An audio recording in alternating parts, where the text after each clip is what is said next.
right, folks, if you just joined us, a major insider whistleblower, and the Justice Department's trying to persecute her over this, Karen Hudes, kahudes.net. Here's her Forbes profile. Who is Karen Hudes? She, again, is from Yale Law School and also University of Amsterdam in economics. She worked as the U.S. Export-Import Bank on U.S. from 1980 to 85, and then in the legal department of the World Bank from 86 to 2007. She started blowing the whistle then to Congress quietly, but through channels. She established the Non-Governmental Organization Committee of International Law section of the American Bar Association and the Committee on Multi-Transnationalism and the Accountability of the International Organizations of the American Branch of the International Law Association. And she joins us now to continue breaking this down. So what is the big picture? What's happening with gold? What will happen if we lose the world dollar reserve currency status?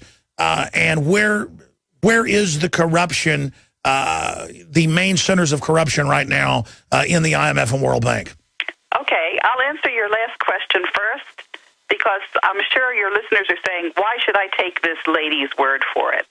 It's not my word for it. There's very accurate data on who owns the transnational companies, 40,000 of them. And there's a group of mathematicians in Switzerland at an institute that's the #1 university in Europe. And what they did was they did a model of that accurate ownership data, and they found out that there's a group of 147 companies, and most of these are financial institutions, and they own 40% of the net worth of the stock market all over the world, and they own 60% of the earnings. But it's not like they have a lot of money. They did it through interlocking corporate directorates in a very clever way, in a secret way, and it's only because those mathematicians were able to model it that they found out that, guess what, all these separate companies, because of the interlocking directorates, they're all actually one conglomerate. So you have a world conglomerate of corruption that goes around, and they're the ones that own the Federal Reserve. They're the ones that own all of the media. Now, in the last 20 years, the number of owners of the major media in the U.S. went from 50 down to 5. Guess what? Those 5 are actually through interlocking directorates. They're all one company, one group. So you've got a central, what this study calls it, is a super entity. You have a super entity that thinks it can control the world. Guess what?